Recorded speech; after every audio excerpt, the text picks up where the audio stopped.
2 दिसंबर 1984। एक ऐसी काली रात, जिस रात भारत के मध्य प्रदेश की राजधानी भोपाल के लोग सोए तो थे, शायद इसी उम्मीद से कि कल का दिन उनके लिए एक आम दिन की तरह ही शुरू होगा। शायद कई लोगों ने आने वाले दिन के लिए कई सपने देख रखे होंगे, पर वो लोग इस बात से बेखबर थे कि 2 दिसंबर 1984 की रात की नींद उन लोगों के लिए आखिरी नींद होगी, या फिर वे जाग भी गए तो उन्हें जीवन भर के लिए लाचार और बेबस बनकर जीना होगा।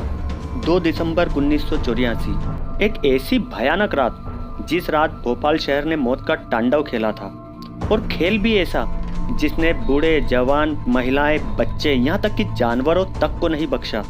सभी को मौत ने अपनी आगोश में ले लिया। उस रात बचने के लिए कोई भी रास्ता नहीं था। सभी तरफ मौत ने अपने पैर जमा रखे थे, और जो लोग मौत के चंगुल से बचकर निकल गए, उन लोगों का जीवन मौत से भी भयानक हो गया। कुछ ऐसा ही हुआ था भोपाल में उस रात, जहाँ पे इंसान के चंद पैसों के लालच ने कई लोगों को मौत की नींद सुला दिया। जो लोग भोपाल में हुए गैस कांड के बारे में जानते हैं, शायद वे लोग भी ये नहीं जानते होंगे कि इस गैस कांड का असर हमारी पृथ्वी पर 20,000 साल तक रहने वाला है, क्योंकि जो भी व्यक्ति इस गैस कांड से प्रभावित हुआ था, उसके आने वाली नस्लों में सदियों तक कुछ न कुछ कमियां रहेगी। तो चलिए इस घटना को विस्तार से जानते हैं। दरअसल हुआ यूं था कि सन 1969 में मध्य प्रदेश की राजधानी भोपाल में एक नई फैक्ट्री स्टेब्लिश हुई। फैक्ट्री का नाम था union carbide India limited. Bhopal के लोगों में अच्छा खासा उत्साह था, क्योंकि उस समय भोपाल में जो सबसे बड़ी ज़रूरत थी वो थी नौकरी।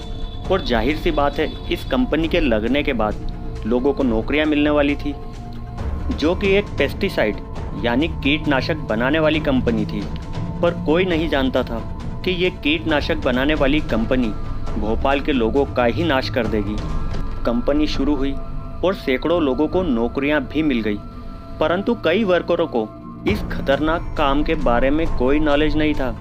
वे तो बस इतना जानते थे कि उन्हें अच्छी खासी तनख्वाह मिलने वाली है। इस विदेशी कंपनी के भोपाल में आ जाने से लोगों में खासा उत्साह था। यूनियन कार्बाइड में काम करने के लिए लोगों में होड़ लगी रहती थी। कंपनी शुरू हुई, अच्छा प्रोडक्शन तैयार होने लगा। कंपनी के मालिक को भी अच्छा खासा मुनाफा होने लगा था। शुरुआती दिनों में कंपनी के वर्करों की सेफ्टी और हादसे से बचने के लिए सारे इंतजाम किए गए थे, परंतु समय के साथ ही उन इंतजामों को भी मेंटेनेंस की ज़रूरत पड़ने लगी। पर कंपनी के मालिक के लालच के चलते इन इंतजामों पर कभी ध्यान नहीं दिया गया। कंपनी के मालिक ने एक उद्देश्य बना लिया था कि प्रोडक्शन किसी हालत में नहीं रुकना चाहिए, चाहे मशीनें कितनी भी पुरानी क्यों ना हो गई हो।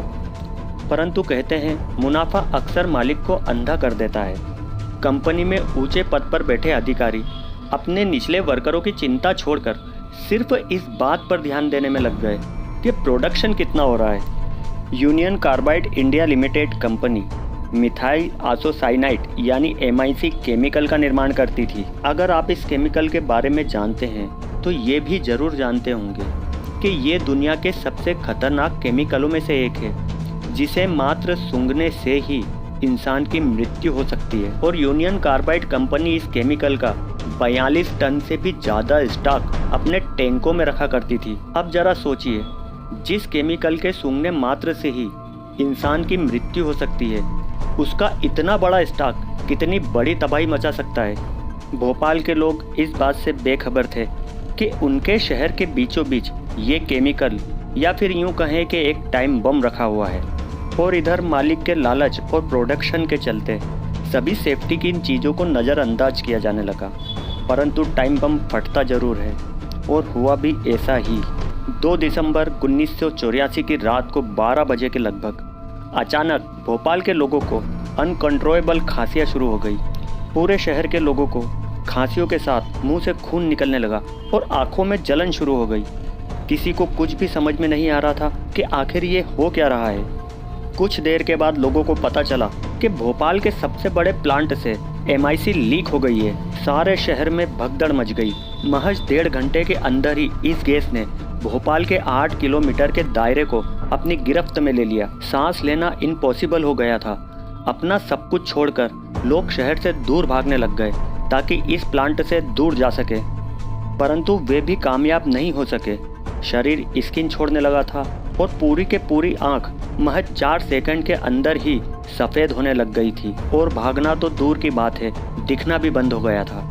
जो इंसान जहाँ था वहीं लाचार होकर तड़पने लगा। कुछ लोग जो शहर में ही थे वे लोग तालाब की ओर दौड़ने लगे, इस उम्मीद से कि तालाब में खुद को डुबो लेंगे तो उनके शरीर पर गैस का असर कम होगा।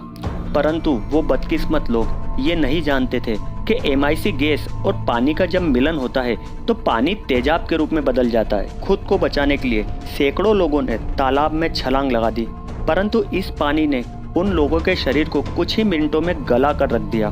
दरअसल 2 दिसंबर की रात 12 बजे के लगभग कंपनी की लापरवाही के चलते MIC से भरे हुए टैंक नंबर 610 में पानी जाने लगा था। पानी अपनी स्पेसिफिक जगह से लीक होकर MIC के चेंबर में चला गया था, जिससे चेंबर में जहरीली गैसों का निर्माण होने लगा। टैंक में खतरनाक किस्म का प्रेशर आने लगा और देखते ही देखते टैंक ओवरलोड हो गया और इसी प्रेशर के चलते टैंक फट गया और उसके अंदर से 42 टन MIC गैस के रूप में हवा में फैलने लगा। MIC शरीर में घुसकर खून के साथ मिलकर फेफड़ों के ऊपर बहुत ज़्यादा फोर्स के साथ प्रेशर डाल रहा था, जिससे सांस लेना मुश्किल हो रहा था। MIC गैस हवा के साथ मिलकर जैसे जैसे अपना दायरा बढ़ाती जा रही थी, उस तरफ सिर्फ लाशों के ढेर लगते जा रहे थे। सुबह 5 बजे जब सूरज निकला तो वो भी इस नज़ारे को देखकर सहमा जरूर होगा, क्योंकि भोपाल की सड़कों पर डेड बॉडी की कतारें लगी हुई थी और कुछ लोग अब भी तड़प रहे थे और कुछ लोग अंधे हो चुके थे। एक रात में ही भोपाल पूरी तरह से बदल चुका था। सभी दूर लाशें बिछी हुई थी, सड़कों पर, घरों में, तालाबों में, यहाँ तक कि जो ट्रेन भोपाल से होकर गुजर रही थी वो इस गैस के संपर्क में आते ही लाशों से भर चुकी थी। भोपाल के हर इंसान ने उस रात अपना कुछ न कुछ खोया ही था। किसी ने माँ, किसी ने बाप, किसी ने पति, किसी ने पत्नी और किसी ने बच्चे। पूरा देश सुबह यह खबर सुनकर दहल गया, क्योंकि सरकारी आंकड़ों के मुताबिक उस रात 4000 लोगों की मौत हुई थी। परंतु बाद में आई खबर के अनुसार उस रात मौत ने 16000 लोगों को अपने आगोश में लिया था और तो और 5,20,000 लोग इस गैस से ग्रसित हुए और जीवन भर के लिए अपंग हो गए। और इस गैस ने लाखों लोगों के शरीर में घुसकर उनके DNA को ब्रेक कर दिया, जिससे संभवतः उनके आने वाली पीढ़ियां अपंग या फिर दिमाग से विक्षिप्त पैदा हो सकती है। इस घटना के कुछ साल बाद वहां के लोग ये कहने पर मजबूर हो गए कि जो मारे गए थे वो खुशकिस्मत थे, बदकिस्मत तो वो लोग हैं जो बच गए। अपंग बच्चे, कैंसर, दिमागी पागलपन, उस गैस ने उस रात भोपाल को श्राप के रूप में दिया था। आज भी भोपाल में कई बच्चे डिफेक्टिव या कई बच्चे अंधे बहरे पैदा होते हैं।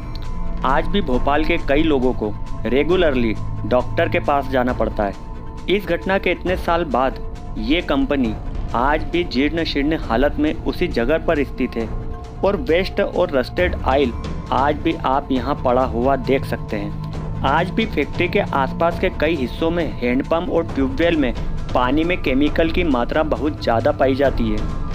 यूनियन कार्बाइड के चेयरमैन बेरन एंडरसन ने 24 फरवरी सन 1989 को इंडिया गवर्नमेंट को $470 मिलियन यानी 700 करोड़ रुपए हर्जाने के रूप में सौंप दिए। बेरन एंडरसन ने तो पैसा देकर अपने गुनाहों से मुंह मोड़ लिया, परंतु भोपाल में बहुत कुछ बदल गया। सच है दोस्तों, पैसे का लालच इंसान को अंधा कर देता है और इसी अंधेपन के कारण बेरन एंडरसन इंसानों की जान से खेल गया।